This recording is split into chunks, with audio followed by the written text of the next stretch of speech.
Boxing. Ito yung pinilaan ng mga tao kanina. 7 oras mula umaga hanggang ganong oras. Hanggang tanghali. Tignan nyo. Ayun o, ganyan o. May karton? Ayun o, may karton o. Walang laman yan o. Oy! May karton. Kupal. Ayun o, may karton o. Ayan, 10K ang karton. Karton o. Usap-usapan sa social media ang mga ipinamigay ni Bongo na balde na naglalaman ng mga relief goods para sa mga nasunugan sa NIA Road, Barangay Pinyahan, Quezon City.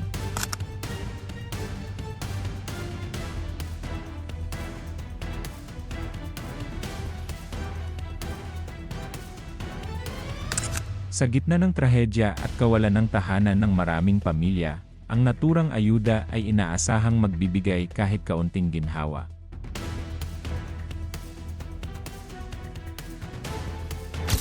Ngunit sa halip na maging simbolo ng pagdamay, nauwi ito sa kontrobersya matapos kumalat ang isang video kung saan makikitang binubuksan ang balde at nadidiskubreng may karton sa loob na tila pampakapal, habang kakaunti lamang umano ang aktwal na laman nitong food packs.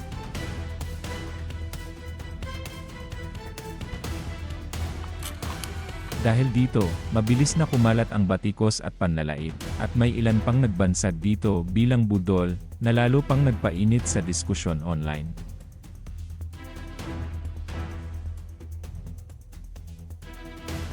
Hindi maikakaila ang pagkadismaya ng ilang biktima, lalo na't pinilahan nila ang naturang ayuda sa pag-asang makakatanggap ng sapat na tulong para makabangon muli.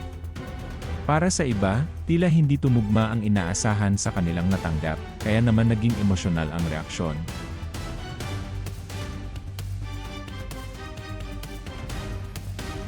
Ngunit sa kabila ng ingay ng kritisismo, may mga boses din na nagsasabing hindi dapat maliitin ang anumang tulong, gaano man ito kaliit, lalo na kung ito ay kusang loob na ibinigay. Sa gitna ng kontrobersya, agad na rumesbak si Senator Robin Padilla upang ipagtanggol si Bongo laban sa sunod-sunod na batikos. Ayon sa kanya, ang ipinamahaging ayuda ay hindi galing sa pondo ng gobyerno kundi mula mismo sa sariling bulsa ng senador. Isang bagay na anyay dapat pang ipagpasalamat. Ipinunto rin niya na nakalulungkot ang naging reaksyon ng ilan, dahil sa halip na makita ang intensyon ng pagtulong ay nauwi pa ito sa panlalait na maaaring makapagpahina ng loob ng ibang nais tumulong.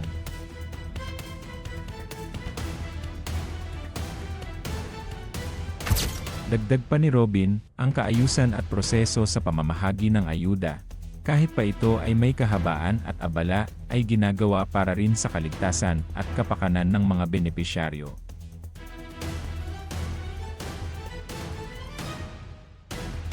Sa huli, nanindigan siyang sa panahon ng matinding pangangailangan, anumang tulong ay mahalaga at dapat pahalagahan.